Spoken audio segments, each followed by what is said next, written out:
Insert witty catchphrase here. Welcome to another overflow session of API review where we still have a whole lot of red. Emo thinks today we might get to non-red items. I think Emo's an optimist. Yeah. All right. So despite having an order here, we've already had some need to skip. So we will start with 51487, add dynamically accessed member types.interfaces enum value. VTech, are you with us? Yeah, hello. Hello. So you probably remember the dynamically accessed member stuff we've done in the past. This was an oversight on our end where there's a reflection API which enumerates all interfaces on the type. The trimming tools do remove interfaces if they don't see the use. And so that API needs to be marked as problematic. And for all the other ones, we add a enum value into this list, which basically tells the trimming tool, hey, I need you to keep all the methods because somebody's asking for all the methods. We didn't do that for interfaces. We've basically forgot. And so this is adding it for interfaces. There is a value which already works, which is the all value, which will include all interfaces already. But it's in a lot of cases it's an overkill because it preserves the entire type and like recursively preserves interfaces and nested types and like a whole bunch of stuff. And so it would be way better to have a more precise annotation interfaces. Right. So just looking here, I see most things are foo or public foo and non-public foo. Do you need the distinction with interfaces? As far as I know, interfaces are always public, so You can have internal interfaces. No, I think the difference is like it's not interfaces as top-level types; it's interface implementations on a type, right? Yeah. So there's no visibility for that, right? So you implement an interface, and that's basically the information that this conveys. Yes. So sorry, I should have been clear. This is if my class bar implements ifoo and ibar, then the annotation would tell the trimming tool, I need you to keep the implementation of ifoo and ibar on this class.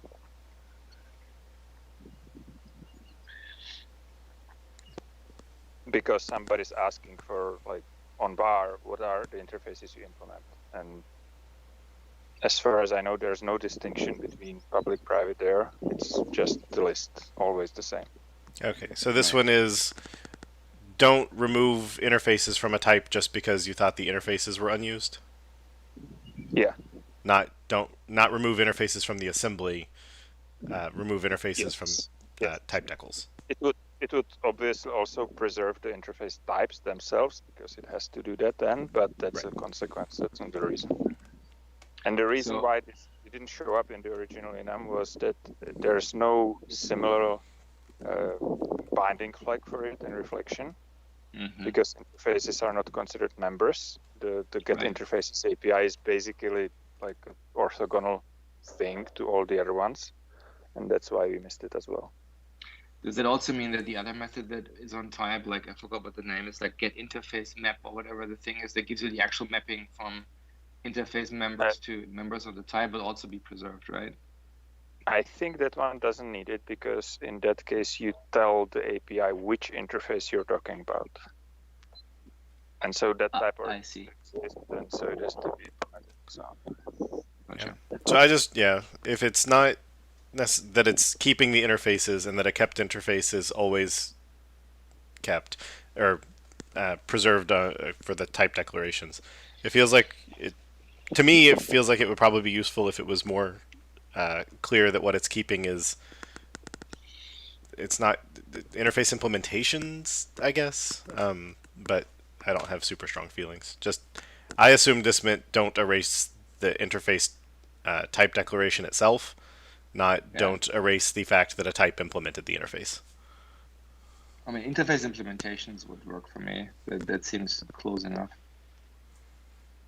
The reason I chose interfaces is because it matches the reflection API naming, which is get interfaces. But I don't see important like renaming it to something else. That's fine as well. I guess the scope is already dynamically accessed member. Yeah. So one question I have is I see that the enum does not have any attribute mentioning. So how do you decide whether you can trim attributes? Is it just when the type itself can be trimmed, then corresponding attributes are trimmed? Currently, we don't trim attributes. I see. Okay.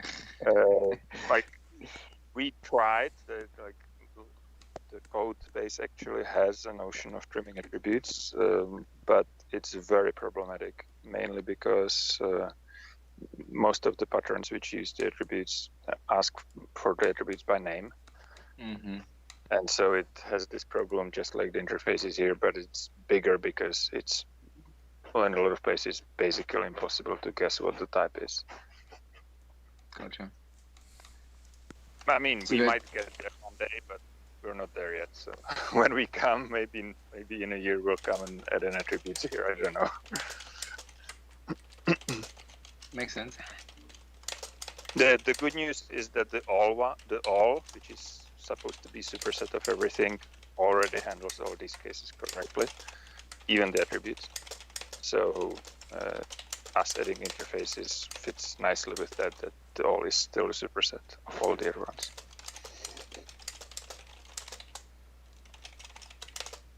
Makes sense. Yeah, I mean, other than that, I have no concerns, and I would keep it as is. Jeremy? Yep. Yeah, all that I was jotting down was that we talked about the name and couldn't come up with a better one.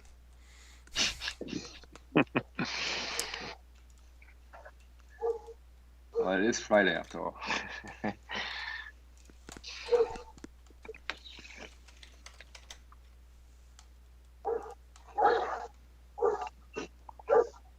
That GitHub automatically mark as auto-approve feature you were talking about earlier, I think we should extend that to anything to do with trimming as well.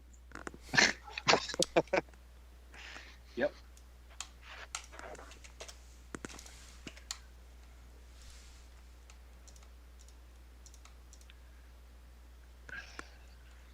Womp. All right. 2.9er.723 reflection nullability.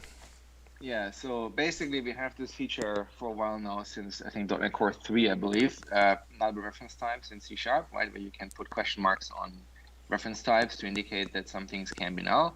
Of course, the implication is also when you know animal nullability and you omit the question mark, that now marks these things as non-nullable. So basically you have three states of reference types, basically the old state, which is unknown or oblivious, where we don't know whether it's not null or null. Then we have non-null, and then there is, maybe null, right?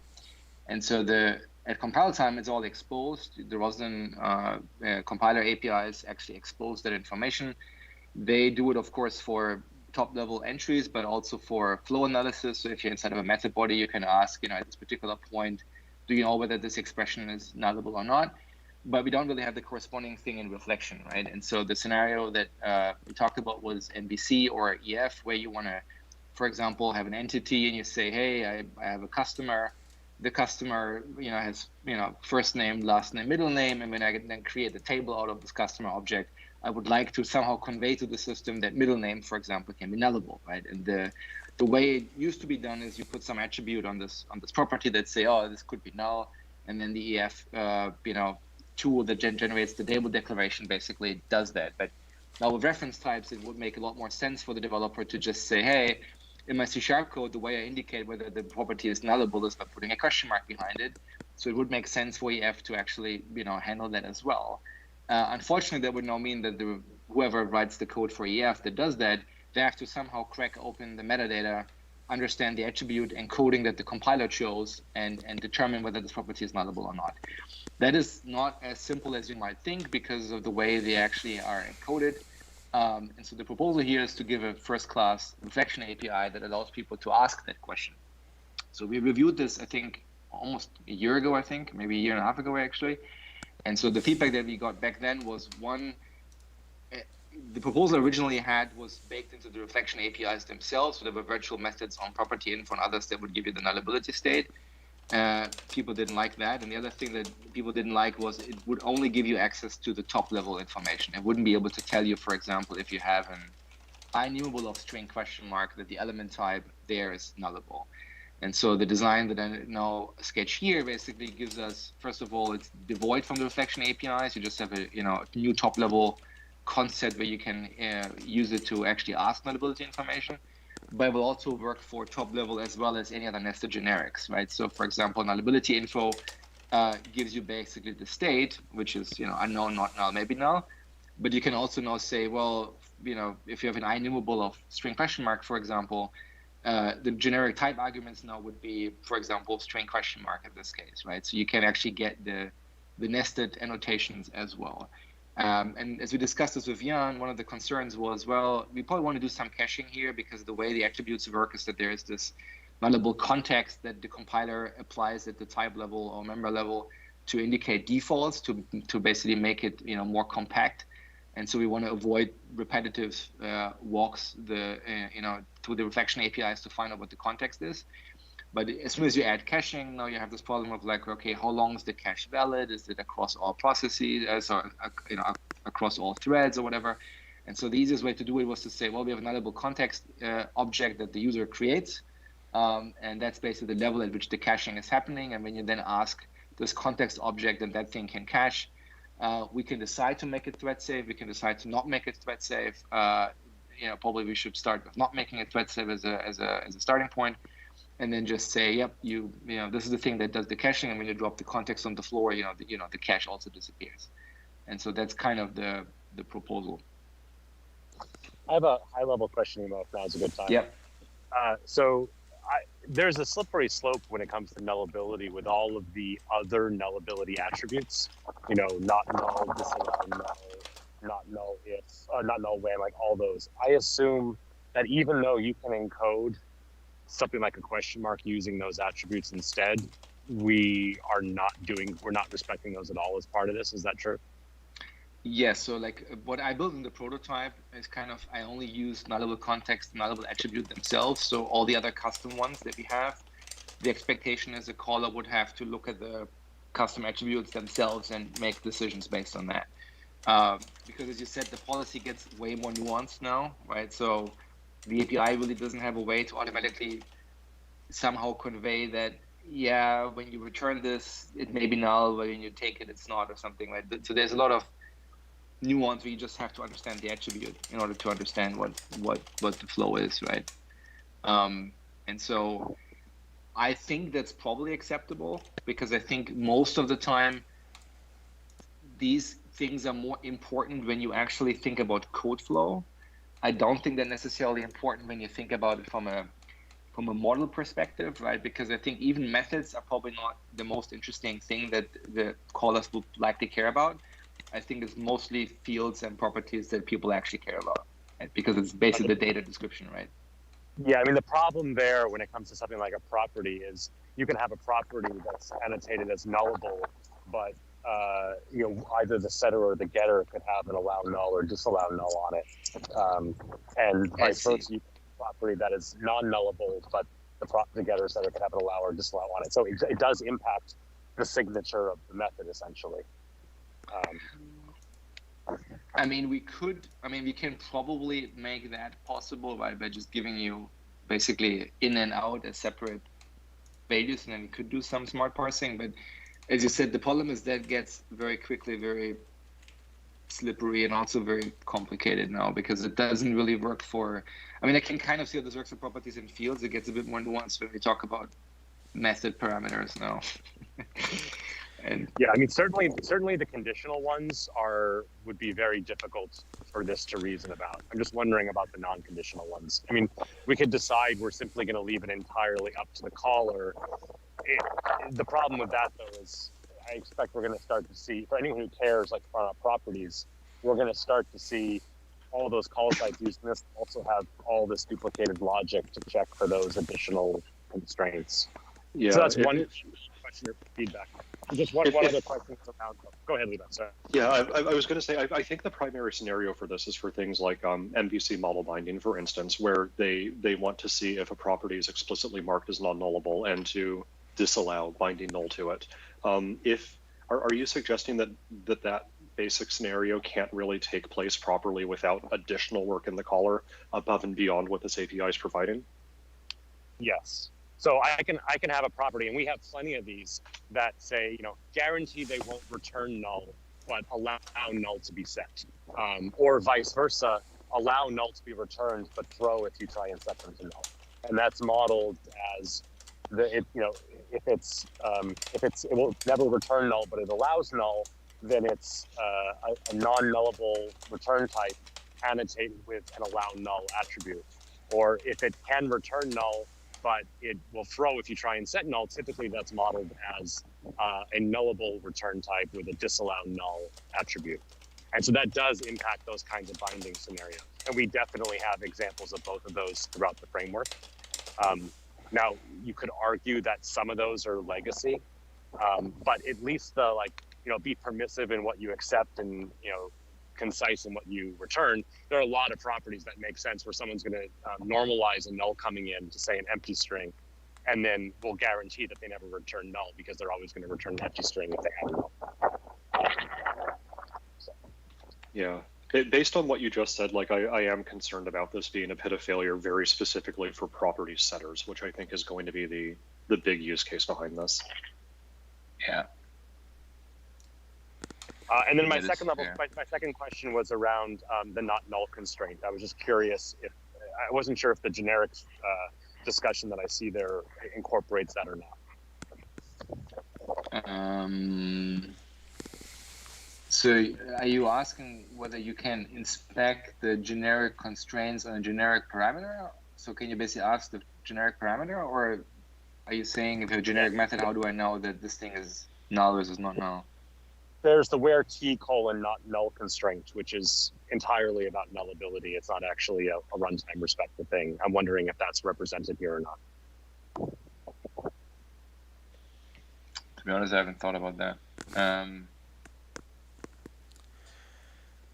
Because I think that with what's on the screen, we could solve the current property potential pit of failure by taking state and expanding it to read state and write state, or get and set or whatever. So then properties can express, they can express their mismatch behavior. For a field, it would always be the same.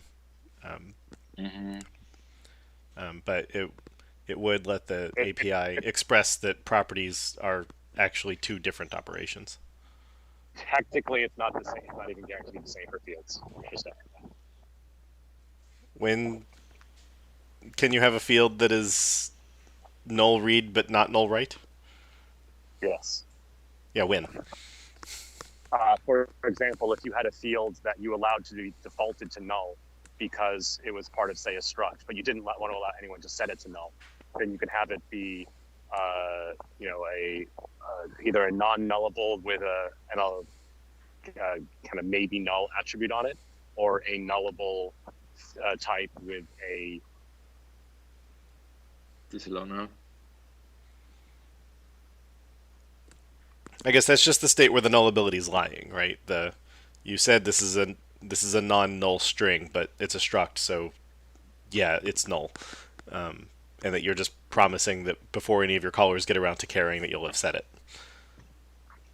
Yeah. Sorry, my phone did something strange for a minute, but I think based on the last three words you said, I think you're probably right. Okay. I'm getting all sorts of good quotes out of Steve. I make good unilateral decisions. I'm probably right. All right.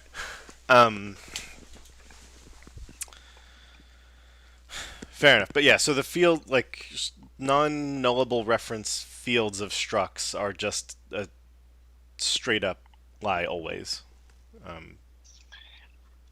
Yeah, I mean, we could just split it, as you said, into like, the data in state and the data out state, Yeah. right? And I mean, I guess we Probably could, also work. for those, this API could say, hey, technically you're a struct. This technically could be null. So the read state is maybe null, but also the compiler won't care. So maybe you shouldn't either. But yeah, so going back to not null win and friends, I showed that I'd already started taking a note on that of depending on what the purpose of this is, like if it's to help, your API or APIs of .NET signature printing, should not null win and other things be a fourth nullable state of I joked of it's complicated. Like, is it worth expressing that there's some conditional or state driven or something nullability, which is, I mean, we can certainly say it's maybe null because there are cases where null could happen, but I feel that you're trying to say maybe null is this is known to, like, that this is declared as string question mark, and that maybe there's a Well, maybe we want I the guess, slightly weaker null to be a different value. well, I think I would scope the API to return you the information of the type, right? Regardless of conditional, right? Because the thing is, if you look at allow null, maybe null, they are still static statements about, it's just the direction, right? Data flow in versus data flow out that you can model independently, right? And so I think handling that makes sense. But then when it comes to, well, if this method returns true, then this parameter cannot be null or whatever, right? Or this out cannot be null or something.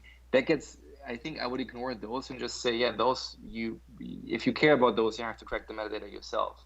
But I don't think it would be good to model this as it's complicated, because even in that case, there's still a static declaration of what that data type is, and it is either nullable or it's not nullable, right? It just means, oh yeah, in certain conditions when it's true or false, then we may know additional information, but like that is kind of, if you will, a higher layer on top of that you now have to understand.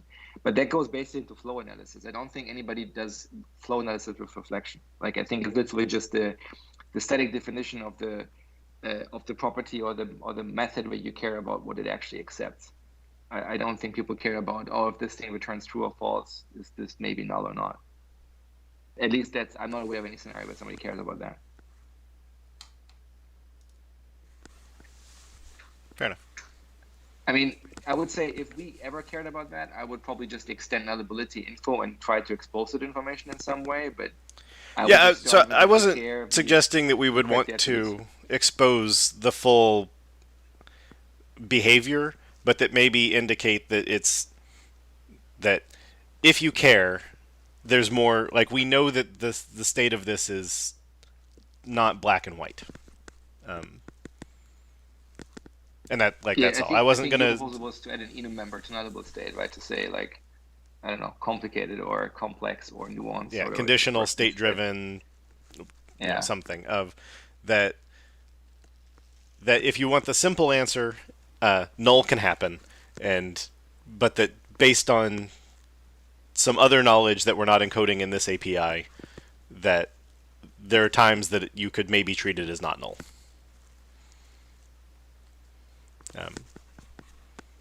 Maybe it's not worth it, but it feels like if we have the first version of it that it collapses into maybe null, that we don't have a way to really expand it in the future. It's all the concepts that play into flow analysis. So, like, if F# were to want to take their nullability stuff and hook into C#'s nullability stuff, could they actually use this API to successfully do that? And the answer right now is no, because all of the other attributes in system diagnostics, code analysis, or whatever it is, that the C# compiler takes into consideration aren't exposed here. Well, I mean, they are exposed, right? As in, like, you just ask for the custom attributes, right? It's just like we don't pre-parse them for you, but like you can combine these two things, right? You can say, I look at nullability info, and then I also check the custom attributes to see whether there's more information on those things, right? Right, but then you have to program the entire set of how all those attributes play into each other. And so everyone who wants to understand the flow analysis here has to basically re-implement the internal knowledge of the C# compiler on, if this attribute exists on this bit of metadata, then it impacts maybe null in this way. Yeah, I mean, I think that'll be true no matter, like, the only solution to that is be Roslyn, because, right, it's the, you would need to, or you come up with a 100% abstract flow model that looks almost exactly like what everyone's flow model looks like, but uses BCL types instead of their application types. Like, yeah, that's why I wasn't going so far as to say that this should expose that, or even necessarily say, here are all the attributes that I think were driving into it, though it could. Just to say, this is not a simple nullability state. Whether it is or isn't nullable depends on some other things that, if you care, you need to go build that engine. Yeah, so to me, the takeaway here is like, I will look at the generic constraints, and I will look at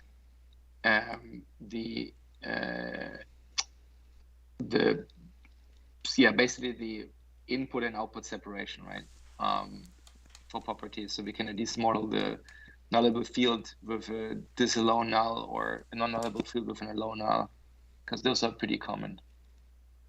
But I feel like, yeah, I would limit it to effectively data rather than control flow, because the thing is, I think once you do control flow, like, I mean, this API is not meant for compiler writers, right? If you implement a compiler, like, the problem is, I don't think that we can give you the information in such a way that, you know, it's actually useful for you as a compiler writer, because control flow analysis is fundamentally difficult, right? And so whatever you do today in your compiler, the attributes are the least of your concerns. I think this is really more for people that want to inspect, a DTO basically, or a POCO, and ask, can I set this thing to null, right?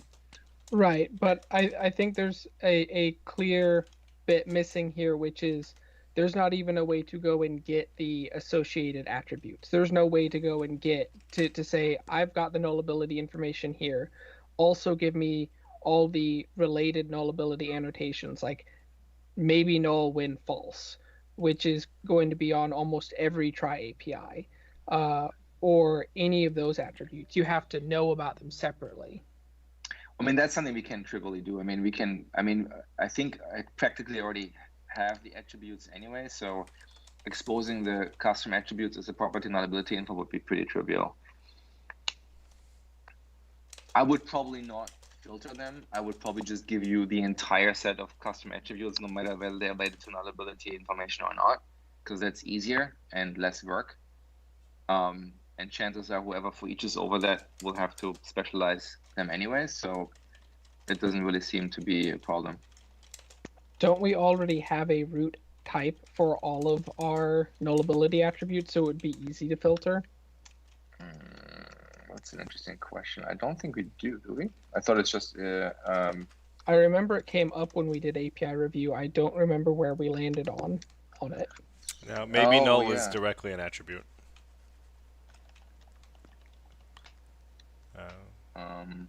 Yeah, maybe null directly extends attribute, not null directly extends attribute.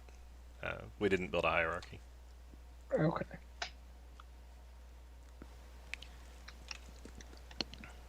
I mean, we definitely considered it. I think I was pushing for that because it makes documentation easier, because then you can have one, they all derive directly from attribute at least.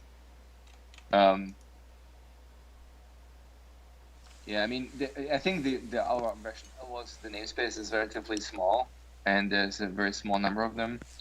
I mean, if we really wanted to, we could just, filter down to things in the analysis, in the code analysis namespace, but that seems not super useful. I would just give all custom attributes and say, if you want to process them, go ahead. Well, I mean, I guess I don't know what the reflection APIs do off the top of my head, but if you have I guess none of our type level attributes, and I don't think there are any, would apply to a method. So I was looking at, like, do we need to do cascades appropriately, but I don't. No, they would always be at the root of the thing you're looking at, right? Like if you look at this thing, you can either look at a parameter or you can look at a property or an event. Like, well, I guess if you look at the parameter, you may have to look at the custom attributes of the method. Yeah, and the property does mix the property attributes and the getSet method attributes. I don't think there's a whole lot of value in exposing like a generic set of, or just all the attributes from the property or whatever on this thing. If you want those, you just go back to the property info and say attributes. Yeah. You have to know which one to look for to interpret it. Like you can't just say, oh, this has a member not null, or this has a not null when. You have to know each one and what it means. So you're gonna have to go look for it anyway. Yeah, I think that's probably true. I think if you think about it realistically, this API is basically handling the nullable attribute and nullable context attribute handling, right? That's really what it does today. And we should probably extend that at least for the simple in and out cases so that people can ask, POCO related questions. And I think I would leave it at that. And then circle back with our friends in EF and HPNet and make sure that that's sufficient for them. I think that will be just make it more complicated. I think that Steve Harter also had the proposal counting all in-out values, and it's just making this bigger and very complicated.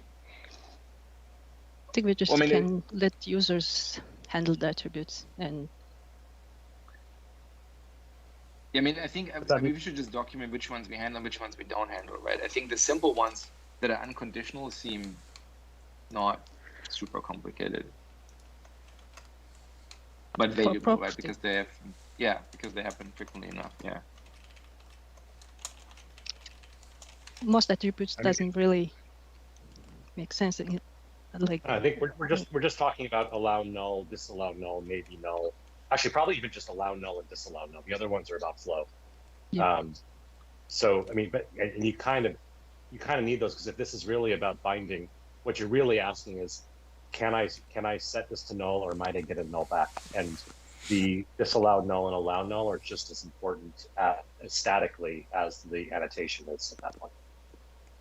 Yeah, and once we're doing it as the split for properties, then we may as well say that on a struct, a field can always be maybe null, even if it's declared with no question mark, but that the rights should be not null. And to be clear, it's not even just structs. You have something like strongbox, for example, where you can construct a strongbox of T with no parameters. At which point, if T is a reference type, like it's going to be null. But you don't want to allow someone to set that thing to null, if not nullable. So. Right. Yeah. Fair enough. Yep, seems reasonable. So I think we have enough action items to make it useful. Yeah. So generic type arguments. Right. How about I read only lists, so that we don't have to either clone it or have one mutable member on your type? Yeah, so I thought about that too. So first of all, we can do that. The way I saw it is it's just a data object. So if you mutate it, you own it. So it's on you. Like the small smarts built into it, and it's kind of mirroring what the rest of reflection APIs are doing, right? Because they almost always give you back raw arrays. But we can make it. If you make an I read only list, though, you can still constitute an array, right? So. No, but the thing that can be returned back is list.asReadOnly, which does prevent writes going through.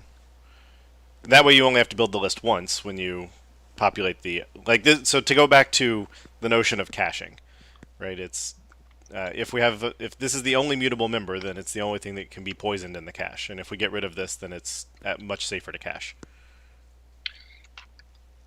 Yeah, it depends on what we want to cache. So I talked with Buya yesterday. What we probably wouldn't cache, the nullability infos themselves.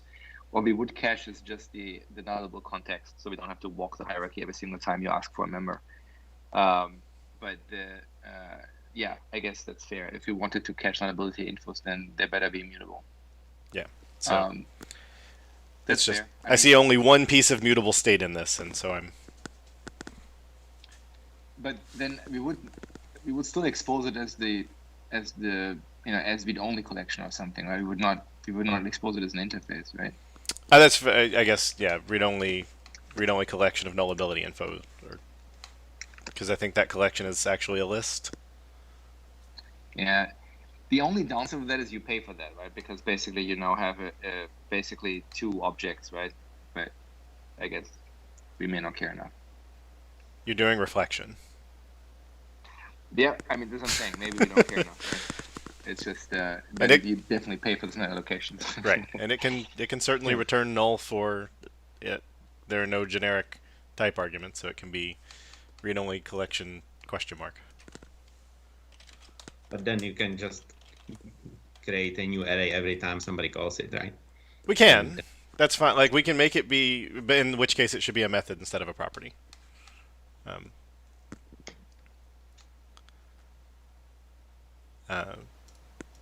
Yeah, that's my two things. Is if we're returning a distinct one each time, it should be a method, and if we want to return it as a property, it should be immutable, because the rest of the type's immutable.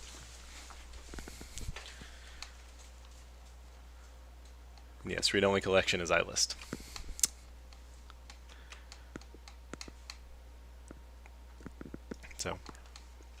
So what's the preference then? The read-only collection or the like making it a method? And literally just giving you a new version of the array every single time you ask. I think it should return an array. So basically there's like valid reason for somebody to call this multiple times. And I don't think we would be caching it, right?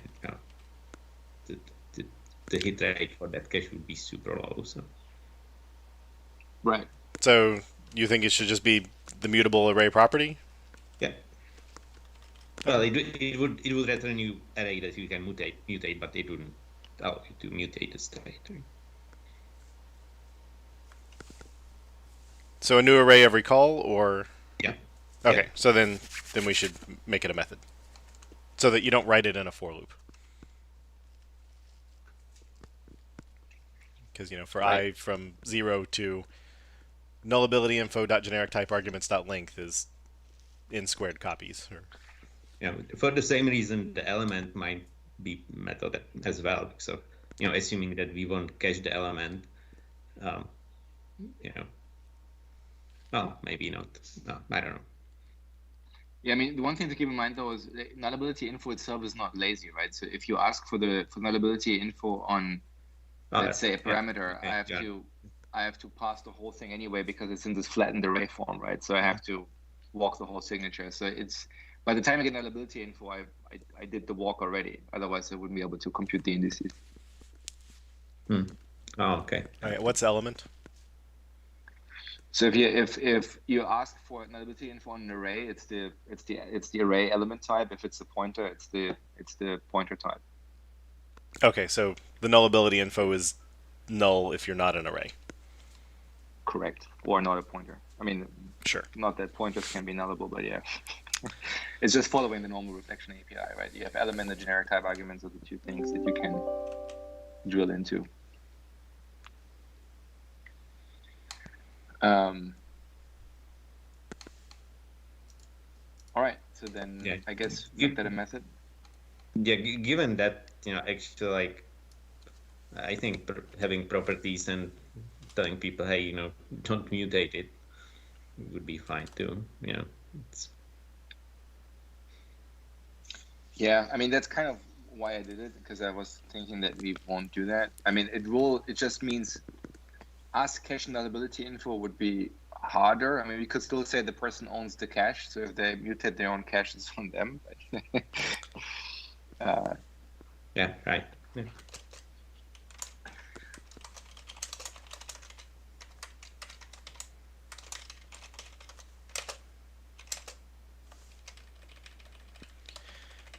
All right, capturing that note.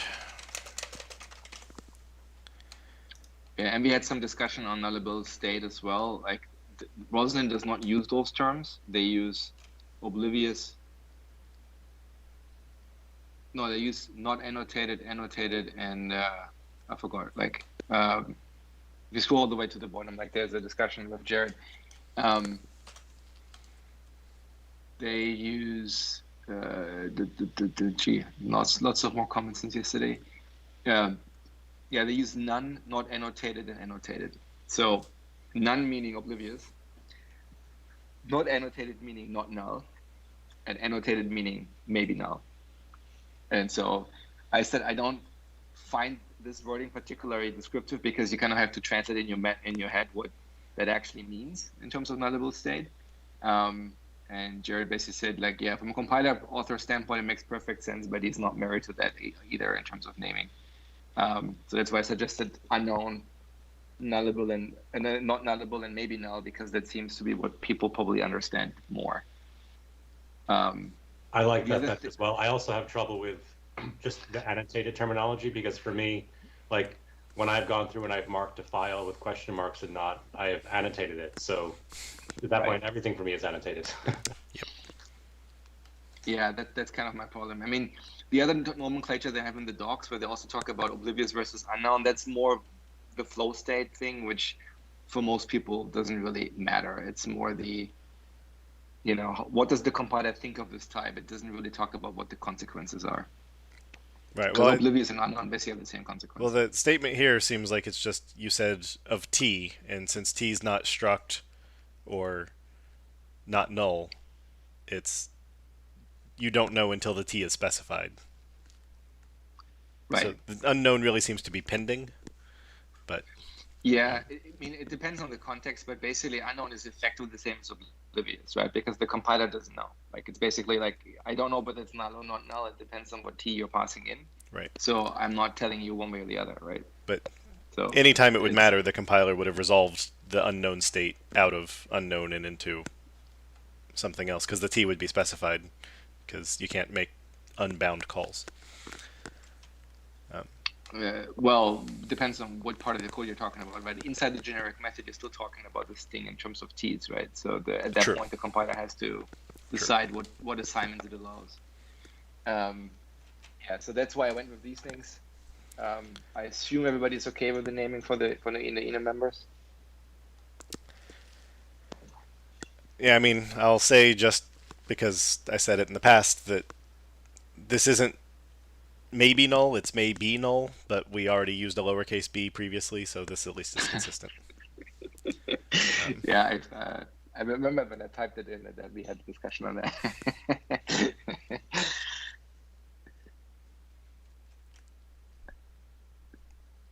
Yeah, I think I just mirror what we did for the attribute. Yeah. Okay, so it sounds like you're taking that you don't want to drive this to approved, that you just want to take the notes and think about things now. Yeah, market API needs to work. Like, I think we need to think about how we do allow null and disallow null, and I think currently I will probably just have two different properties for state, right? In and out, basically. And then you can ask that question.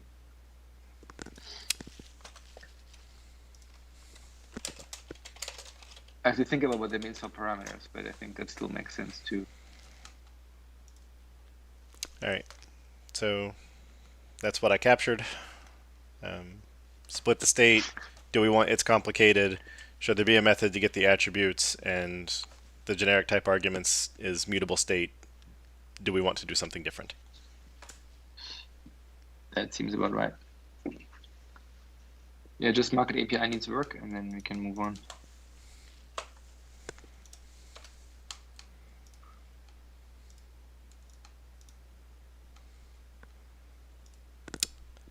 Is David with us yet? I don't think so. Doesn't look like it. So all right. Then we can just 50111 API to return hot reload capabilities. Who marked this as API ready for review? I think Alexi did, but I marked it as blocking, so it only just showed up, I think, this morning. Oh, I see. Then you can talk to it, I suppose? Not really. I mean, roughly. I can tell you what the general feature is, but I don't know the details of exactly what we're going to store in the return string. Alexi would be best for that. I see. the feature is basically there's differences between what well, tell you what we should wait for Alexa to be here, and we'll discuss it then. All right, sounds good. Then let's look at another one. Okay, well, David's. I mean, I think David cared about the create scope thing, right? Or did he just? Yeah, he cared. Just He want the cared signal about handling. create scope and the signal handling, right? And looks Okay. like the pipe reader you would also care about, and so like let's just go to synchronous serialize. Well, if we have a minute, there's the AVX, VN, and I that our partners at Intel want us to review and approve. I Do we have assume anybody this, from Jason on the call? Otherwise, we just walk it in the order which they have it. I feel like I could talk to the create scope too. Implementing the IAC disposable, like, is it that complicated? Do we need David here? I just thought it was the one he asked for us to wait for him Yeah. until he was here. Oh, really? He asked to wait? I didn't know that. My bad. Well, he basically because I mean I tagged him on it. I think that's why he said he's asking for that. I don't think if you can talk to it and we approve it, I don't think he cares. Like if you talk to it and we reject it, then he might care, right? Right. So like, yeah. So that's what I figured. Like, so the simple problem, right, is that you can have scope services that are async disposable, right? And if the scope isn't async disposable, you end up with sync over async. So why not make the scope async disposable? So at least you have a non-blocking way to dispose the scope services. Has iService scope shipped in a previous version? Oh yeah. So our normal rules say this is prohibited. What, you What, can't is this add prohibited? async disposable after you ship? Why? Because Can't it now just- all implementations of iService scope have to implement iasync disposable, or Oh, Jan has to tell me what happens when the type loads because it can't. Oh, it this doesn't is have a v putting it slot. on an interface. Default interface method, right? Just called dispose. That's not great. you should I mean, just say it seems sync over better async than is forcing bad. you to call dispose, right? Like, at least then, if the iService scope implements async disposable, you get the non-blocking behavior. Otherwise, you get the worst case all the time. Or I you mean, have to like as cast, which is I'm pretty sure what we do. But I think the screen you're showing is not the latest API, proposed API. Is it? If you scroll all the way down, is there more time? Oh, actually, there. Okay, this one. Yeah.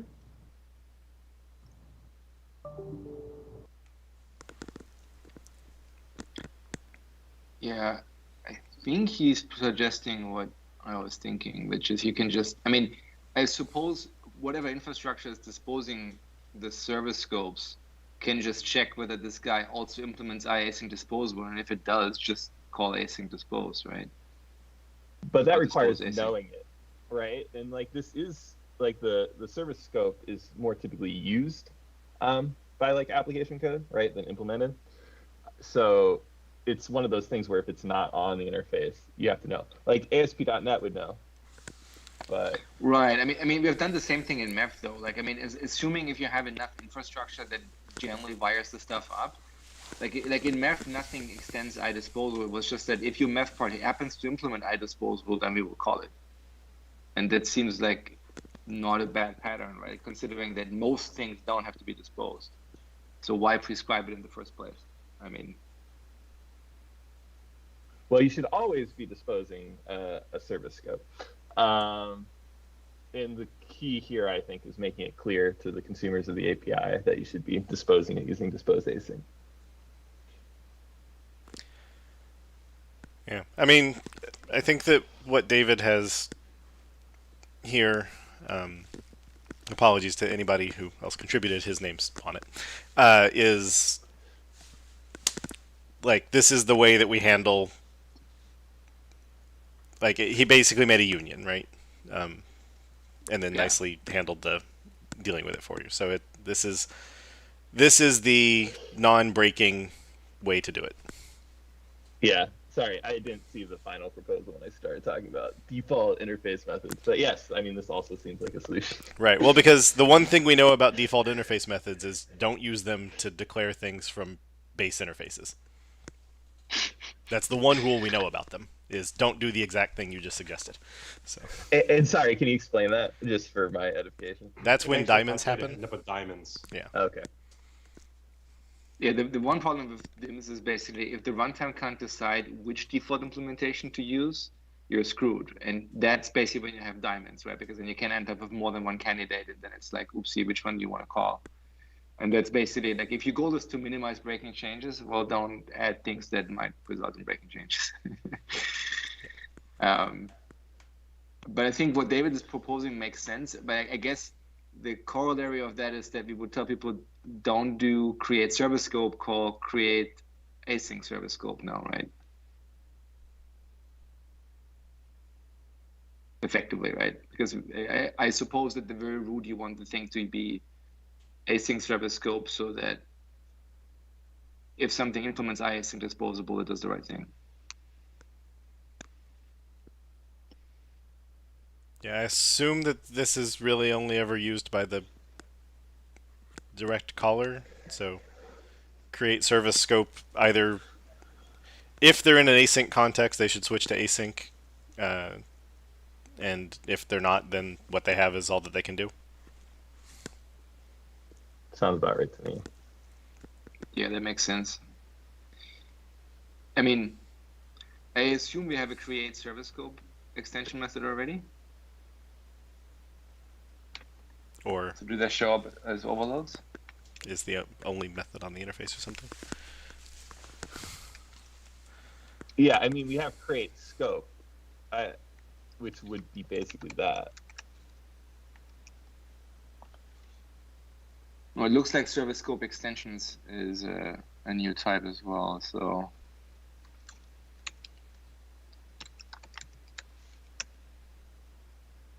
yeah, iService scope just has a service provider, doesn't have any other methods on it. So I mean, as like a nit, I would probably call this like create async scope, right? Kind of like it's more analog to, iService provider create scope. But Yeah, if the current one's called create scope, I agree. I assumed it was called create service scope.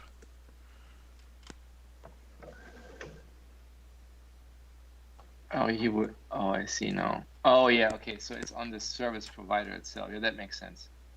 yeah, But service And- provider and- also doesn't have a create scope method either. Where does the create scope method come from? that is an extension method because it pulls out like the iService scope factory and calls create scope. Yeah, but what Are you type sure? does it live on? On, where's it one actually declared? extension method class? Ugh. Yeah. Miriam? I would have to remember. Service provider service extensions. Yeah, then we should put this extension method there as well, so that they are peers to each other, right?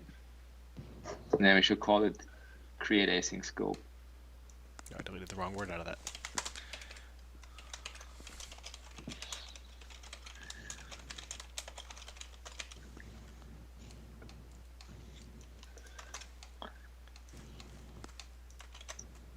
Yeah, all right.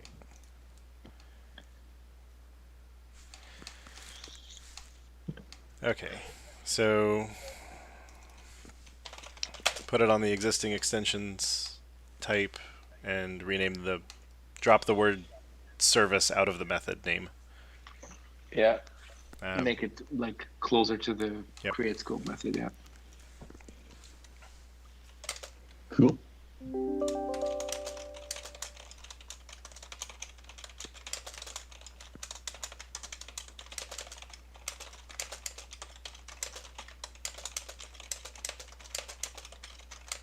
Are we generally okay with falling back on sync dispose, or can this result in bad stuff?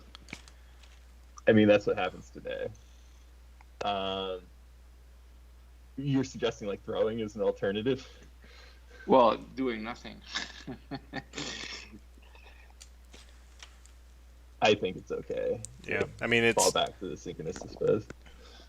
probably most of the disposes aren't doing async work. Right. So I mean, our base implementations of dispose async on existing things like stream end up calling dispose, so I think it's okay. Okay. Okay. Words.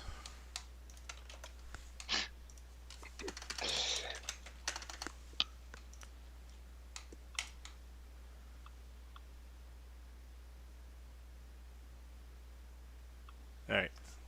Happy? Ecstatic. Looks good to me. Cool. Yeah, and we should just make sure that the yeah, okay, so service provider service extension is the correct type. Yeah. That at least is the name of a type that exists. It in fact has a create scope method. Cool. All right.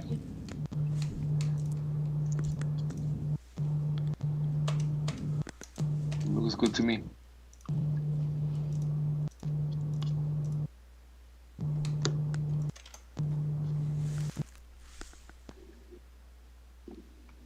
All right. Do we have Oh, David? David should be here. I don't think we do. So then, Do we have Alexi or whoever? I can I can argue for it if we want like someone to explain kind of the pain that this is trying to solve. Of hot reload capabilities? Oh, sorry. I saw on the screen the I thought we were doing signal handling. My bad. Yeah, I like Jeremy's a very fast clicker. keyboard much faster than clicking. See, even I mean, faster. if you can talk to signal handling, let's do that because that was also on the list for a while and we kept punting it. So Yeah. Okay. So we basically want to be able to cancel sig terms the same way we can cancel like a Control-C event on Windows, and basically say don't exit the process. So currently what ASP.NET does is we block in process exit.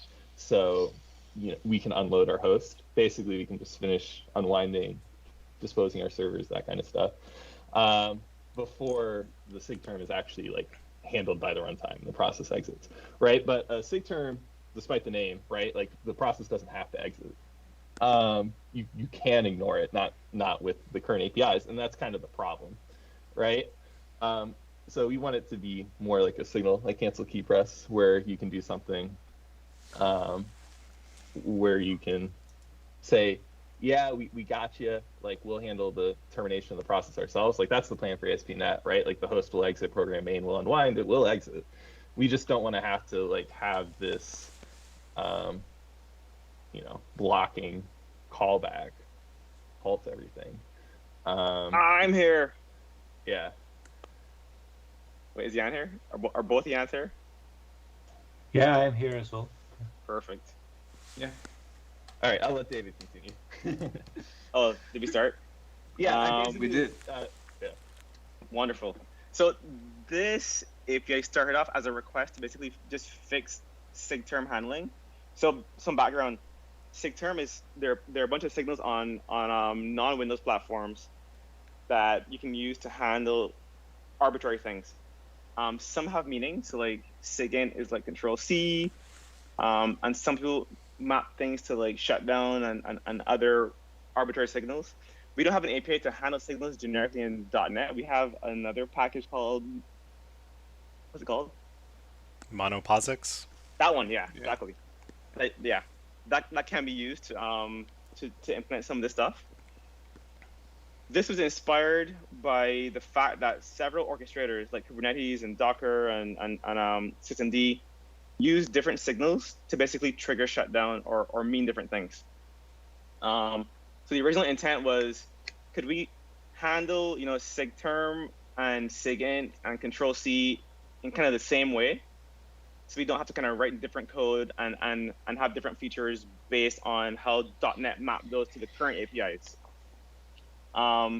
So for example, for background, the way you handle Control-C and sigint today, and sig quit, I think, on .NET, is you use console.cancel key press, right? Signals, I believe, can be canceled by setting e.cancel in the handler to true,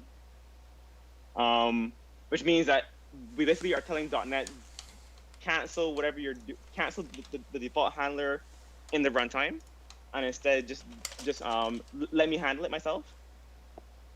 Today, .NET maps sigterm to process exit.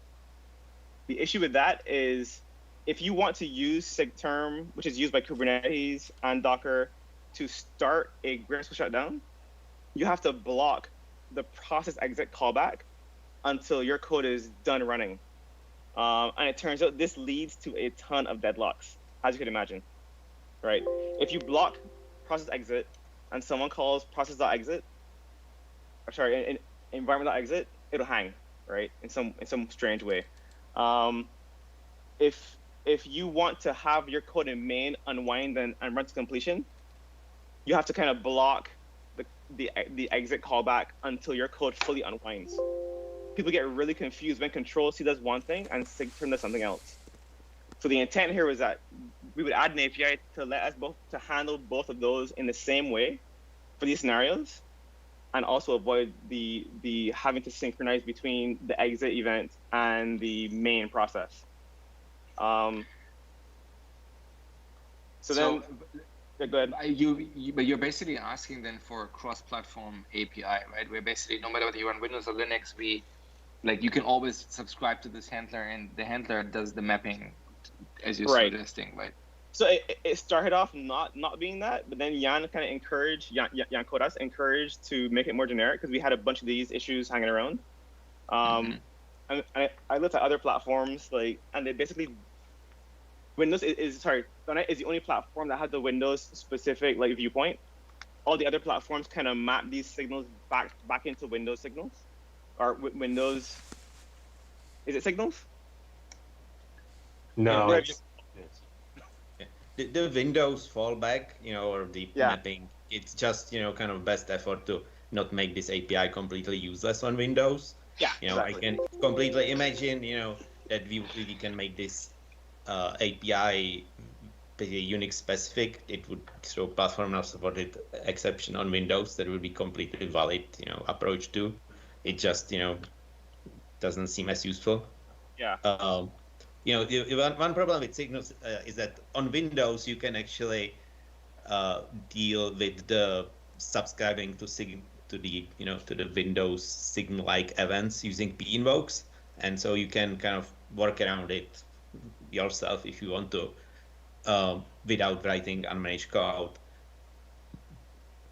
With signals, you cannot actually write signal handlers in managed code. So basically, if you are not happy about what the platform does for signal handling by default, you have to write, some unmanaged shims and, set up a bunch of glue. That's basically what's in the monoPOSIX package, right? Right. So what this API is about is basically providing, managed wrapper for signal handling. That's part of the core platform. Right.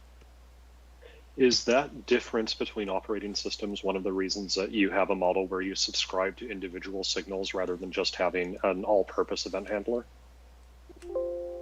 Individual signals is how POSIX works. Yeah. Okay. All right. So in the usage for extensions hosting, it'll probably have one callback for different signals. But there were a couple of other people who requested, more advanced scenarios for their applications. The one thing to be clear, you mean you'll create one action and you'll call create 3 times for 3 different signals. Sorry. Yeah, that's right. Yeah. One thing that I am worried about are signals that can't be canceled. This e.cancel in the callback for the handler, there's no way to know if that will work or not. I believe if we map, for example, control shutdown event to some sigterm, for example, on Windows, you can't cancel that. That is the end of the world. Which means it's what sig would kill. sigterm be on Windows? Wouldn't it just be Control-C? So sig int is Control-C. Okay, because sigterm does not that's still graceful, right? It's not sig kill. Sigterm is graceful. Yeah, sig kill is kill. So you can't handle sig kill on Linux, but you can handle control shutdown event on Windows. and control shutdown event is used by Windows containers to do graceful shutdown. So it gets a bit weird. Yeah. So, I mean, what's interesting, because I pulled up the man page for Signal just to remind myself how they work. Unix or POSIX signals can't be canceled. If you have a handler, then your handler is the only thing that runs. There's no way to say do the default behavior after my handler. Well, yes. What we do for like console today is we intercept the signal and then we don't forward it along. So we eat it, and as far as the OS is concerned, it's been handled, it's done. Right. And then if we want to, if cancel is true, we end up removing our signal handler and reissuing the signal. Right. And actually, if you Okay. have a signal that's handled completely in the native code, right in the handler, then you can call back into the previous handler, because when you register handler, you can get back the previous one. So that's how we chain some of the signals in the runtime. Okay, so the cancel is at our layer of are we forwarding to the previous implementation or not? Right. Okay, Yep. that makes more sense. Yeah. You can imagine the action can return bool instead, right? That's better to forward or not, right? Yep. Yeah. I think nice. this way looks like the way we did event stuff of if you end up going through multiple callbacks, we can't handle returns, so have a mutable cancel. But yeah, we could certainly make it basically just func of signal to bool, but then I feel like we have a harder time describing what the bool is, but maybe not. So I have some concerns. You'd want to return an enum rather than a bool in that case, probably, just to make the signature easy to understand. So concerns that I have so far are like, how many do we add to this enum? Do we add all of them? Do we add like only a few that we think are super important? And the other one is I think control shutdown event you can't cancel in Windows. I don't know if that's feasible to make function in this model, but those two things are what I was worried about. I mean, the process can terminate for all sorts of reasons. You got the shutdown, you said cancel it, and the OS said no and sent you sig kill. I mean, like that's basically what happens on Linux system shutdowns. It's everybody gets sig term, it waits, everybody gets sig kill. I'll tell you why I'm worried about that, because this whole issue was made because I don't want to synchronize anything with main manually, and if that thing is like if returning from control shutdown event on Windows, like from that handler, if after that the whole process ends, then we have to keep doing the wait until the main finishes thing, and we need more features in the runtime to kind of make this work. Fair enough. But I mean, it's fine. It's not. It just means we potentially need another feature if that doesn't work. Yeah, I mean, you can also complicatedly throw a platform not supported exception if someone cancels control shutdown event, but yeah, I don't. No one would catch it. It's gone. Yeah, exactly. So, fair enough. Just wondering what that other feature in the runtime would be. You know, I cannot think about. It's one you would hate, Jan. But so the thought is that the feature is let the main thread run to completion before ending the process. Should have flagged somewhere that's like runtime where it says like let main unwind. Well, if that's it hangs, it's your fault. Based on things that I remember from, working with the yawns of our complicated OpenSSL shutdown at exit handler problem on Ubuntu. That just means you need to be a background, like you need to move something to a background thread to handle this event, and then call exit, and that's how the system works. No. Consider you have your main function running. Yep. And you have a callback that is process exit in main, right? In a console app. Typically, you're gonna block main, right? Because you're waiting for a signal from somewhere else to tell you to shut down. So you send controls. You send a control shutdown event to your process. It triggers the callback. Your main isn't running. Your main is blocked in an event, right? and you basically want to trigger from the shutdown handler to resume main to completion. But the issue is you have to block the process exit handler to prevent the process from ending. So you have to synchronize that callback and main finishing. Fair enough. I mean, I guess a reasonable, semi-reasonable thing, while designing things in my head, is you can only if they have async main, that maybe there's a way to grab that task and then just wait on that in the callback handler for shutdown event. And if they did synchronous main, then the process dies.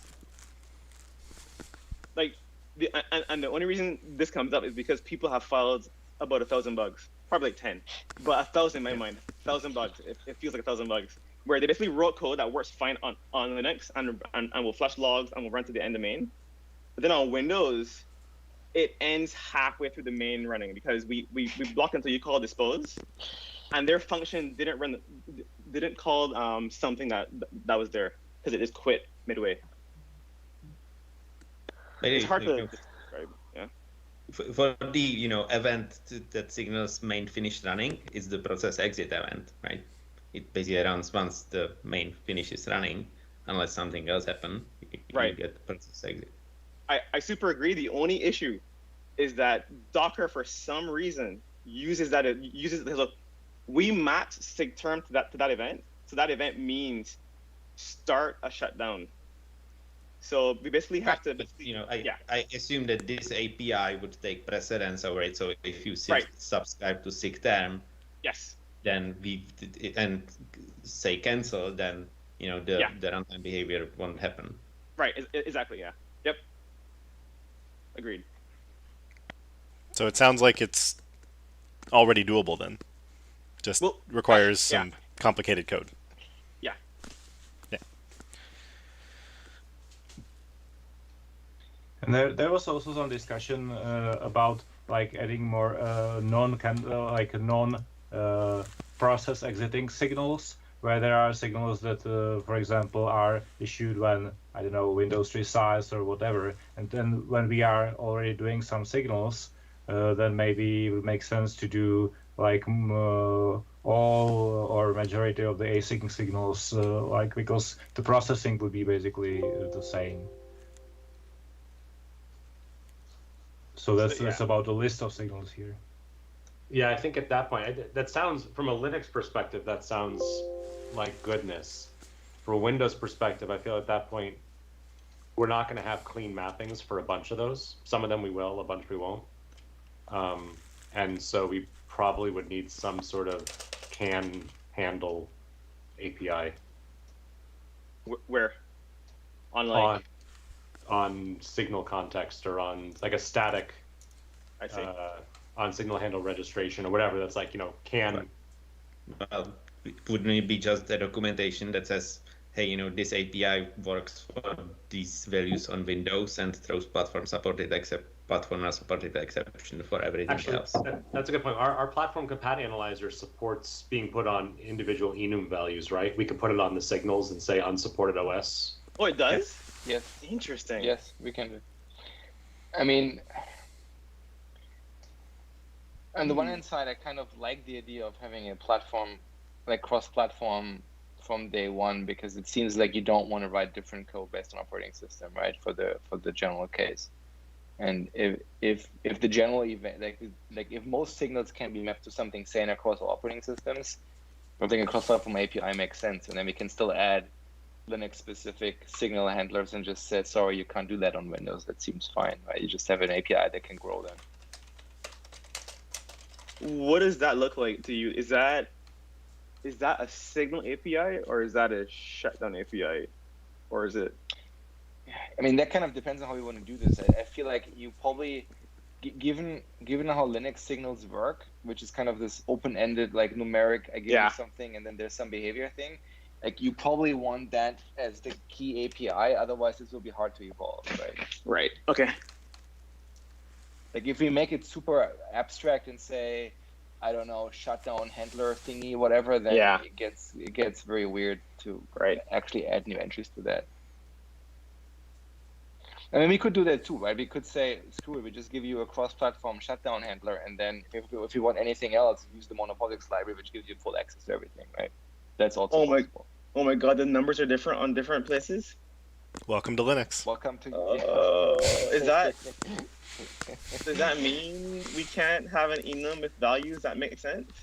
Well, No, you can. It just means you have to. We pick one and we have a PAL layer that. I see. Yeah. You know, notice that number of the common signals actually do have the same numbers. It's kind of the weird signals have different numbers. Yeah. Sig user one is used by a bunch of debuggers.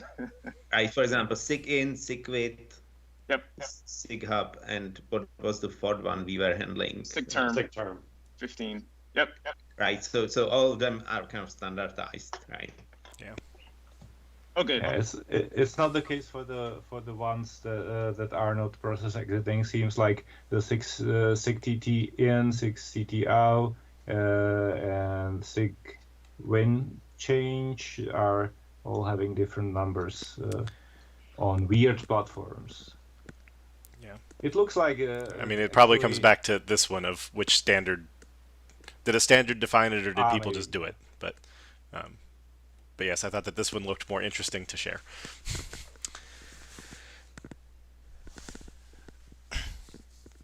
This is the Signal 7 man page, not to be confused with the Signal 2 man page.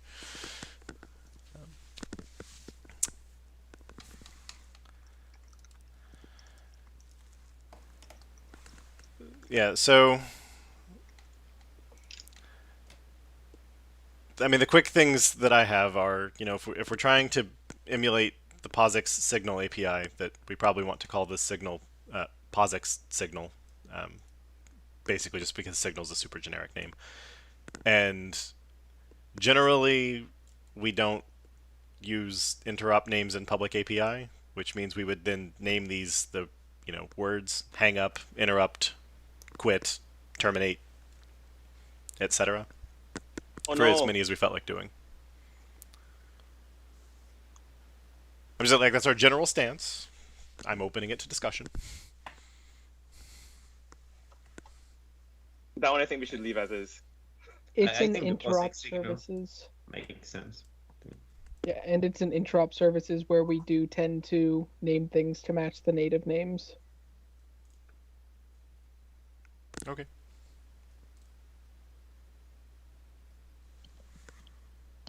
I'm looking at the Go APIs.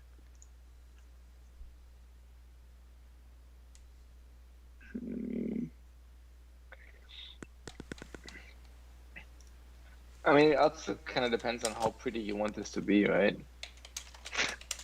Yeah, it doesn't have to be pretty, to be honest. It's going to be used by like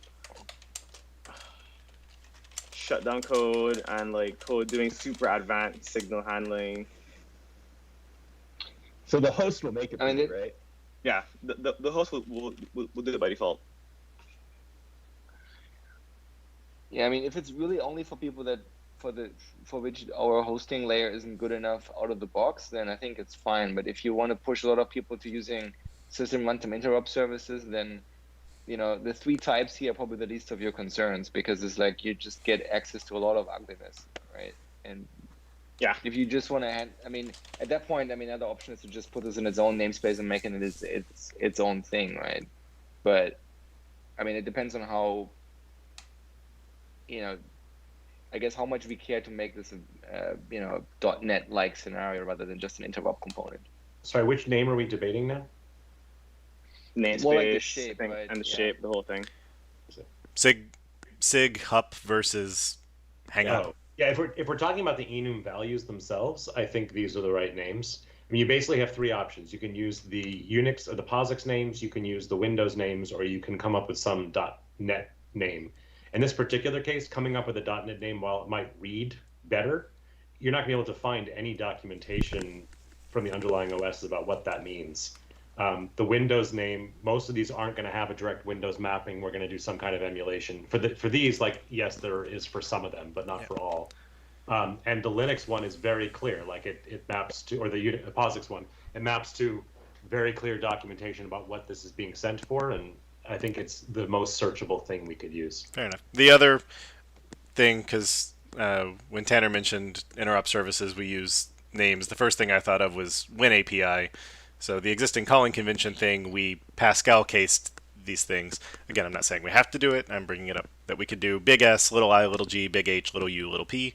That's probably the worst of all worlds, but I'm just making sure that we consider it. So I'd prefer having them uppercase. That way, as soon as you use any basic Linux search like grep, it comes up.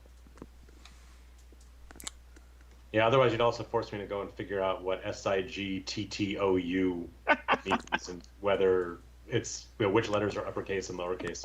fair enough. Two questions I have. So I do think it is feasible to build a higher level API that is more targeted for shutdown on top of this low level API. The host will do it for you on your behalf, so you don't have to worry about that. But like, if you want to write, if we want to expose something else, we could expose it on top of this API. But we need. Go ahead, Devin. Right. Like, have we even mentioned the environment, like wait for shutdown async? Sorry, Yeah. So the host will wrap all these APIs and it will work like magic. But if we want to add something that isn't like the hosting layer, but is a raw API for waiting for like shutdown or something like that, it has to be built on top of something. And at least having this, let's just do a layer on top.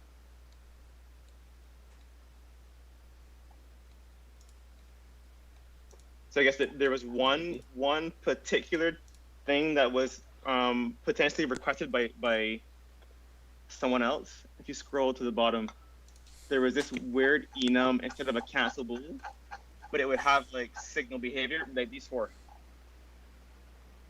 Like, oh, this is from Tom. So Tom was replying saying that we don't need this enum, but for discussion, like if you want to see what was proposed.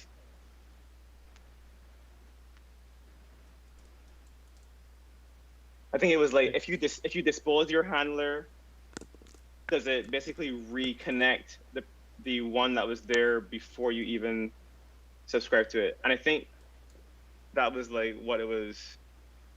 I assume that. Yeah. I assume that that's what we do with it, barring it being customizable. Yep. So maybe I'm dense, but what is it that Tom is proposing? So Tom isn't proposing it. Someone else proposed this enum. Scroll up a little bit. Instead of the bool cancel, you could describe behaviors right here, like none, which is I think default. If you do nothing, that seems weird. I think this none handler is that it's always canceled. Oh, I see. No, it's actually how we handle the signal in the low, like in the native part of the runtime. So basically, when we register a signal handler, the none means that we completely ignore the previous handler. So we don't attempt to call it after our handler, even if we didn't cancel it. Then the second is chaining, which would mean that after we finish and we didn't cancel, then we would call the default handler, and the two remaining are the restore when disposed. It was actually based on some of the implementation detail. I don't think this one was needed, like restoring the original handler when the signal registration, which is somehow disposable, suggestion was disposed. We don't have it in the new in the original design, and I don't see a big reason for this. And there is a restore when a signal when disposed is basically that we would refire the signal once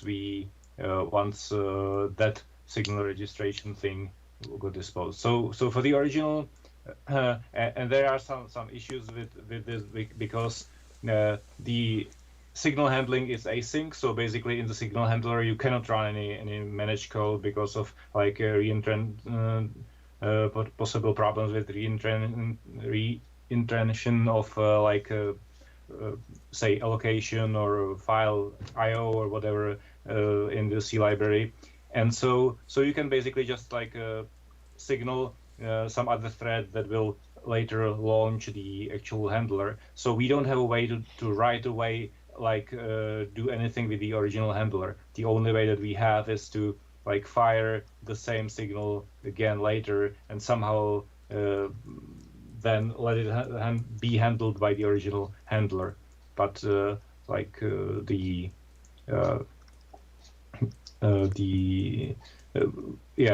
cannot like return from our handler and then call them right away.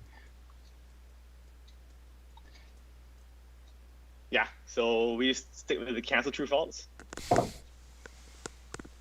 Sounds good to me. Yeah, I think the cancel true false is the right choice. Yeah. You know, there's like the one scenario I can see is that when people want to handle when people want the original signal to be forwarded immediately to the to the next one in the chain, but they want to attach some action to it, right? And it's fine for all the handlers to run in parallel. So for that, if you wanted to handle that, I think we would add, say, bool handle asynchronously. I see. Flag to the register to the create API. But it's kind of it's questionable whether we want to do it, but if we wanted to. Yeah, the recommendation of like chaining signals is usually just like do your stuff and then pass it to the original handler. But it's true that if your stuff is just some like trigger setting some event and then returning, then you're right that this would be something that we could also like that could make sense. One other comment, the signal handler registration, should it be really abstract? I would think it should be a class. Yeah, sure. Allocations, yeah, no, that's fine. You have like 40. If you have more than 4, I would love to see the PR with just 100, David. I'm gonna pull them for some reason. I mean, I will be honest, like the naming the other guys suggested made a bit more sense to me. Like calling it signal registration with like create makes more sense than signal handler registration. It seems like just a mouthful. Wait, you said signal registrations? Yes, you basically have a type called signal registration that has a method called create. So you would basically the code below would be signal registration dot create, and then that seems a bit more logical than handler registration dot register. Seems a bit. Do we want to add all the signals?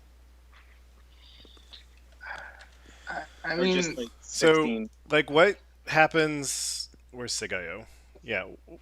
What happens if somebody binds SIG.io? Isn't that going to basically destroy our file stream?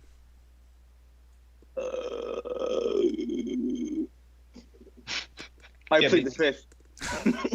Yeah, number of the signals are basically like non-handleable or unusable in any shape or form from managed code, right? The same one is a SIG bus, right? If somebody registered that, it would destroy, null reference handling. Right. So these are we should really allow registering only the async ones that we've they not these ones that require like immediate handling like the 670. One thing we can do is to basically have just the good ones in the enum, but don't do argument validation on the enum, so that if somebody knows, hey, there's signal some number that. Well, I mean, we can't really do that because unless all of the good ones are the universal numbers. Because once we have a mapping, then it's possible that they were trying to register sig potato and we reinterpreted it as sig onion. You are right. This only works if the good ones are the. Yeah, and it would be better like for the like implementation in the PAL how we handle stuff. It's I would prefer like really keeping a selection that we would. I would always register the handler like on the PAL level, and then do whatever. Like when the managed code asks for registration, it would be just like calling it or signaling something or not, but we would always keep it registered probably. This is going into implementation, but I would expect this to be implemented in the libraries PAL, right? Not in the Coursera Winter32 PAL. But how will it then like cooperate with the existing signals that we already register in? It would just forward it as anything else, right? Oh, so we would It have calls it later. It would bind. Yeah, to we that. could do that. Yeah. Yeah, I mean there is. We already handle sigint and sigquit. Yeah, that's true. Right, that's already in system native. Yeah, that's actually why I suggested not to even like support handling the sigv and sigbus and the ones that we handle there. We can remove the handling of sigterm completely after this change from the like Coursera PAL, I guess. Yeah, I'd be inclined to keep this to the set that we know how to handle and throw for anything we don't understand. Yeah. That's my preference, but there are a few more that this person asked for that I don't know if that are harmless. Maybe. Which ones? Some sig tt something. It's listed down the page. So. Yeah, it's like the window resize one. Yeah, here. Yeah, window resize. To sig winch. Yep. It's when you need to lift up your process. Window size change, and there is a sig child that you get when a child process exits, I think, and sig. Well, I don't know the other. Sig tt in, I think. Oh, those are like when you've got multiple processes associated with a terminal, and it tries to do something that it's. Yeah. If you're running in the background and you try to output something to console, for example, or read from one. Just an idea. We can have the enum can have like negative values, and those we will map, and those will be the good ones. And if somebody passes positive value cast to it, cast to the enum, we will basically says, yep, you know what you are doing. Just pass it through. Interesting. Yeah, I was gonna actually say anything that is at least the non-universal one, like I think sig child. If we wanted to expose that, since it's not universal, we should use something that's not the right answer on any of the platforms. Yeah. Like a negative number. Negative value is the obvious choice for that. Right? I like that. Do we try to map the Windows values as well, or do we just let those like? We do our mapping, and you can't really pass in the low level signals for like other things. I mean, there is no Windows value for these. They're manually mapped to different API calls on Windows. Yeah. -27. But I think the question is, do we run an abstraction other than the host, at least for shutdown signals? And like there was that proposal you made for environment wait for shutdown async or something. That was in some of the comments. Yeah, but like that feels useful if you don't want to use the host. Yeah. Okay, so let's punt it. It's fine. You cannot handle the events on Windows that we don't support. That's fine. And I think there's only one we don't support right now. Log off event.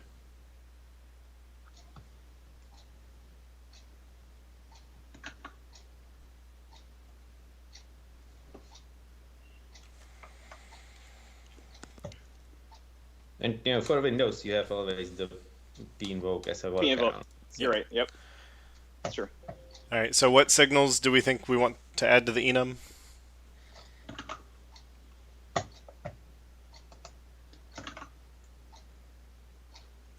I think the win size change and the TT and TT out makes sense to me. The sig child definitely sounds like something useful.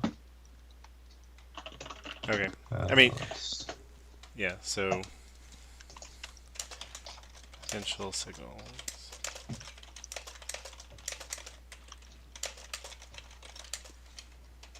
You should choose the ones that are the least amount of work first. All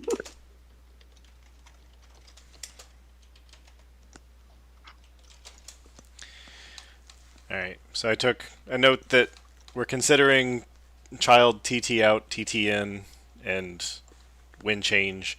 but that all of those would need to be negative values because they're not universal. The mappings to Windows signals, do we document those as part of the? We should, right? Just like say the same ones there. Are those fine? Yeah, I think we document it. Yeah. Okay. Possibly on the SIG int potentially member, say on use Windows, this is fired for these reasons. And potentially use unsupported OS attributes for the ones that are going to throw on Windows. Yep. Yeah. And like another valid behavior for Windows would be to just no op, right? So like those signals just never come in Windows, right? It's Sure. like. Oh, you mean you register SIG TTOU? We just never fire the thing. Yeah, that makes sense to me. I thought this was something like window resize. That feels like someone's going to wonder why they're not getting callbacks. Unless we make it fire. Sure. I mean, that means we need a way to tell. Either we need to hook it here for. I guess it doesn't matter if you're WinForms or WPF. It's probably the same event gets raised through Windows events, so we could register it forward. On Unix, when you are running on X Windows, that window resize thing won't fire either, right? So. Fair enough. So yeah, we'll decide what it means for winch and. All right, so I said it in the beginning, and I don't think anybody acknowledged one way or the other. Should we rename signal to POSIX signal? If there's a Windows compat layer there for a lot of the signals, I think probably not. Isn't this too generic? I mean, so I don't like the name POSIX signal, but maybe signal is too generic, but I don't have a good alternative. I think it's called signal in Go. I think on Node they actually put it on process.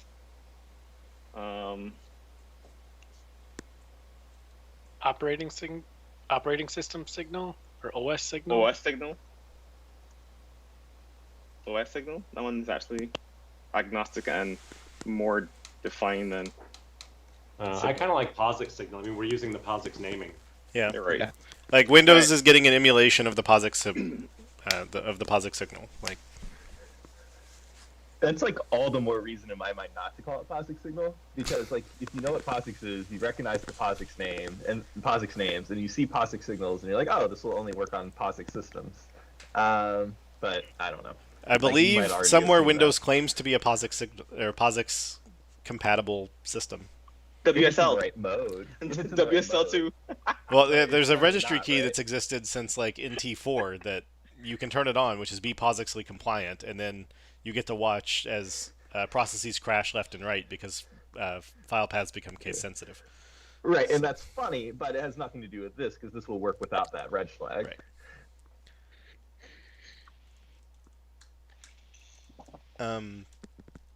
But yeah, I mean, like the fact that we're using non-standard naming that is just the name of the POSIX signal is why I think POSIX signal is the name for this. Works for me. But OS signal work. Just signal itself feels like too overreaching of a bare word. I agree. So say it was called OS signal, it would be uppercase O, lowercase s, uppercase s, signal.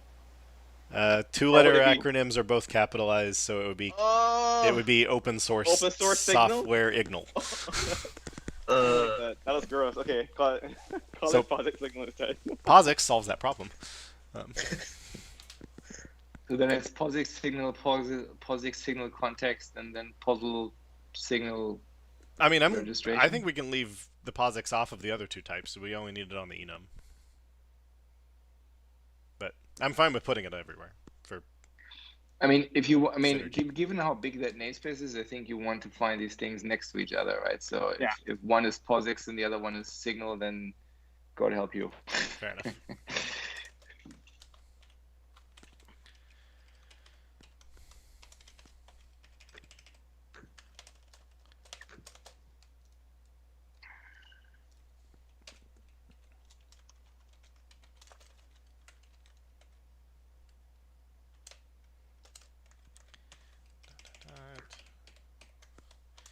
All right, but the property on POSIX signal context, I think we're fine with that just being signal.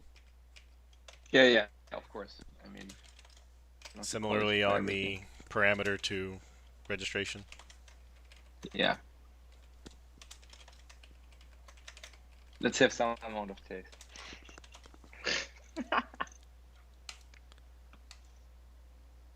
All right, and are we leaving POSIX signal context with a settable cancel, or are we replacing it with func of POSIX signal to bool?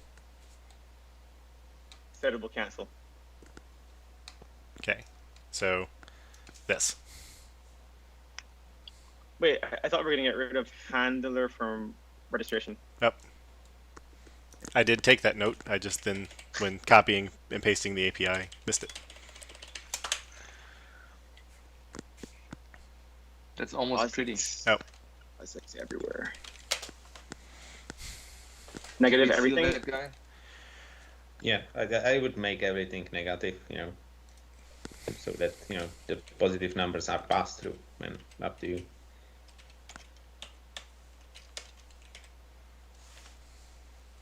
Yeah, it should be sealed at types. I don't think we want people to derive from those.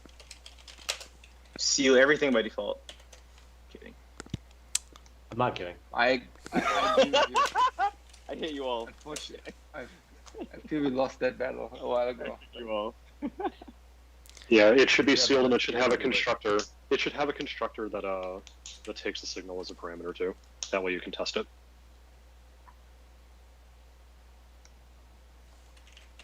Sorry, which one? The registration or the context? The context, because otherwise you can't test your handlers.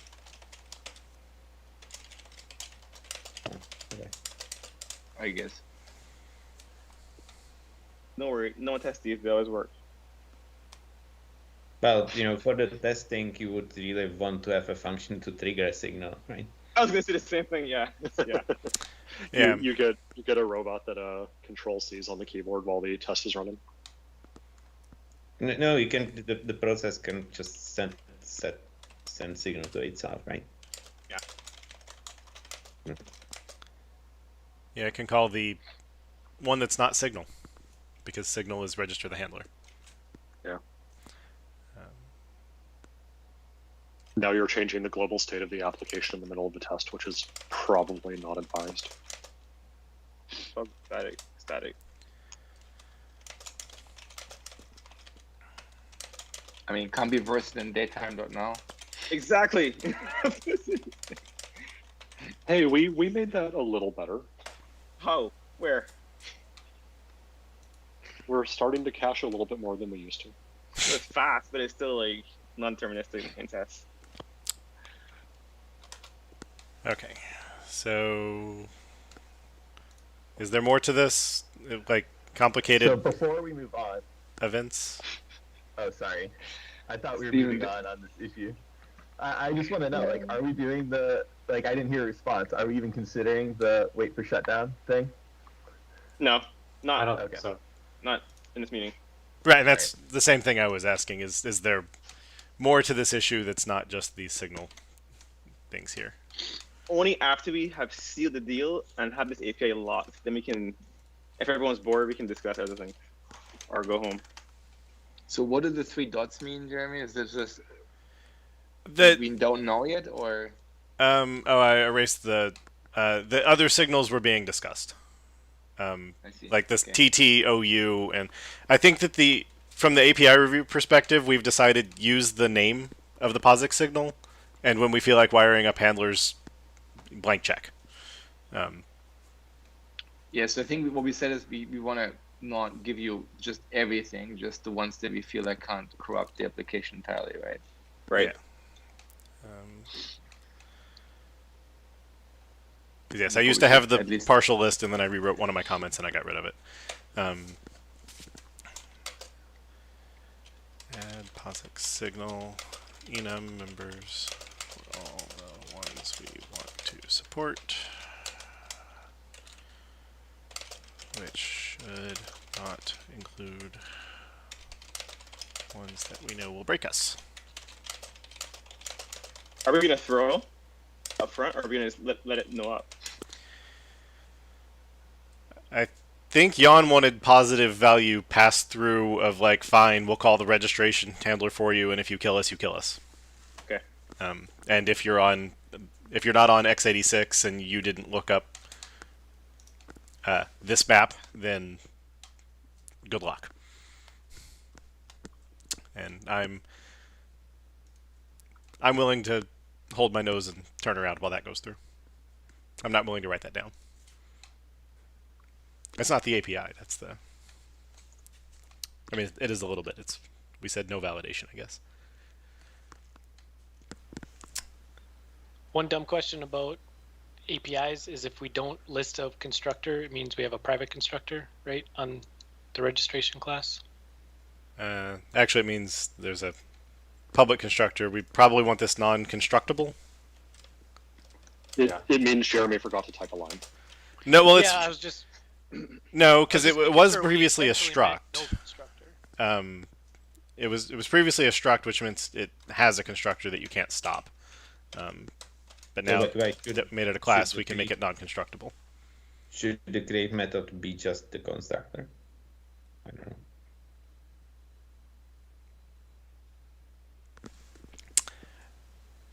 That's reasonable unless we think that there's a chance that there was the something about asynciness, and if we start needing to pass some flags into create, then it was better to have the create methods with overloads than to have constructors with what does this even means. Yeah, I'm concerned about a case where the constructor, for whatever reason, fails, but registration has succeeded, or vice versa. Well, the same thing can happen with the create method, right? If the registration succeeds, then something mysterious fails, then... Yeah. Wait, why do we have a constructor? Just for fun? So all classes need constructors. Yeah. I see. It's just added here just for... It's adding here saying it. So this is part of the public API of it's not color constructible. I do have a question. Maybe this is implementation detail, but behaviorally, do we imagine wanting this to have a finalizer, or you better call dispose, or else it's just for the lifetime of the process? I had the same question actually. I think that ends up being more of a use question than we can obviously do either. Well, because I feel like the samples basically showed it as not caring it was disposable. Yeah, but Oh no, there was a using here. That customer's code sample or his proposal actually, his or her proposal had it with the finalizer, and I don't know if that's what they do in the monoposics APIs. Maybe that's how it is there. So that means if you didn't have it is simpler without finalizer, right? Basically, it's registered until you dispose it. That's it. I think that's the right answer, because I imagine the majority use case here will be you call this at the beginning of your main method, and then you don't do anything else with it. And so if it's finalizable, it's going to end up non-deterministically unregistering. Right. It's actually interesting question whether it should be even disposable at all. But, that's a good point, Jan. I was going to say it previously. The dispose behavior it has assumes everyone does things in a pure stack manner. But if I register SIGINT and then Jan registers SIGINT and then I unregister, now it's back to the default handler because that was my parent context. Well, I'm assuming that we will at most register one handler with the OS, regardless of how many calls to this method there are. So we throw on, I'm sorry, we already have a pending registration for that? No, we maintain our own list of callbacks per signal, register once with the OS, and when we get a notification, we then go and invoke every handler. And when we unregister, then when you dispose, I think we will just keep our registration in place, maybe. I mean, that's what we do for cancellation today. Like, no matter how many, cancellation registrations there are, there's one registration with the OS. Fair. Right. So okay. So it's not each call to this is calling signal from the OS's API. It's we don't have a handler for that yet. Let's wire up now. Right. Let's go register the handler for SIGINT. 3 things called in. They're just in queued. They come out. We dequeue we pull them out of the whatever structure we're using to represent them, and then don't care that it went to 0 of it's not worth telling the OS put it back in your previous state. Right. Because we'll just run the for loop and it'll just do nothing. So okay, so we don't have we don't have register and unregister not in a stack manner problems. Okay, and yeah, I mean, there is the question of does unregistering even need to exist, but it's probably nice.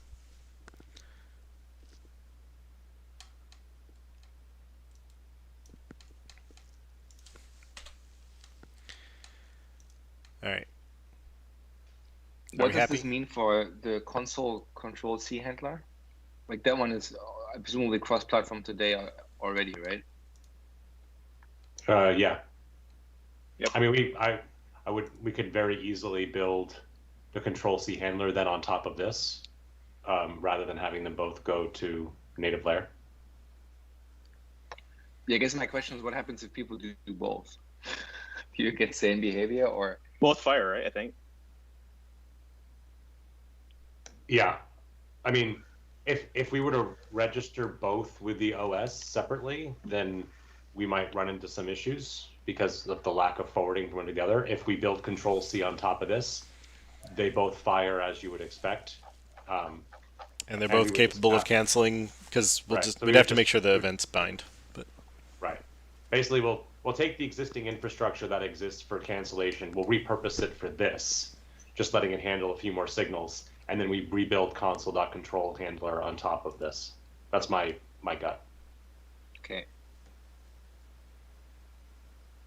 You just want to avoid that we have some ugly deadlocking issues because of ordering or something.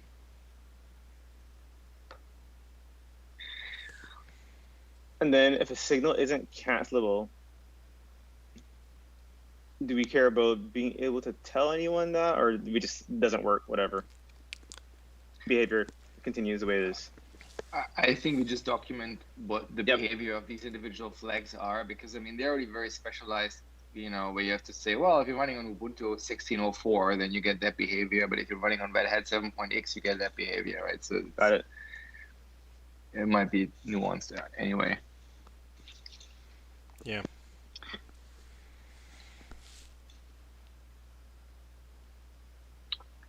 Yeah, the other thing I wanted to say earlier, like, we should not have a constructor if there's a massive side effect. Like, I mean, given that the constructor would put this thing in some registration queue, it seems weird that the constructor would do that.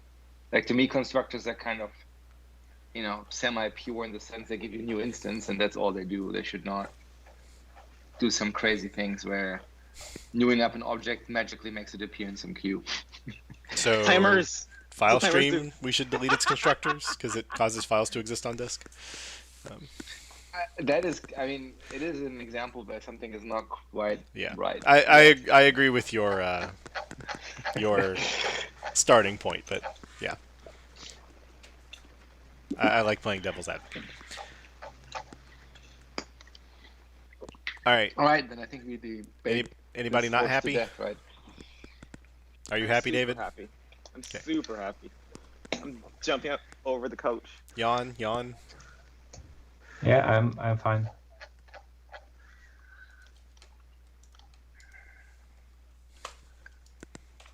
Right on time, We still haven't finished the red list, and we haven't looked at anything else yet either. Hot reload. I gotta add some more red here. Hold on. Okay. Yeah, our backlog is 39 issues deep. Good job, everyone. Yes, we got dangerously close to talking about a thing that wasn't read, but it is past noon, and I don't want to start an issue when we're already over time. So. Yep. Yes, I agree with that. So then, Next Tuesday it is. Yep. Cool. So, see you on. I was double checking that wasn't the one that got rescheduled. So yeah, Tuesday, 10 a.m. Pacific time. See y'all later. If you think that we'll get to the AVX one, then we should send an email to our friends at Intel so they can join in. If you want to mark it blocking because it's partner interoper or partner dependent and you need it on the schedule, just paint it red.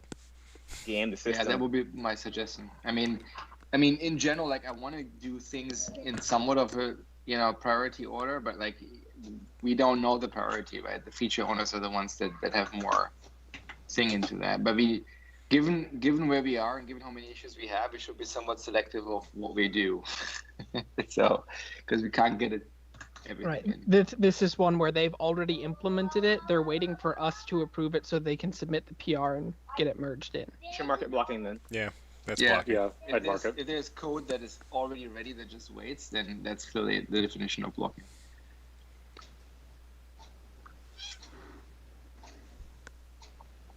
Alrighty, then have a good weekend, everyone. Auf Wiedersehen. Bye, folks. Bye-bye.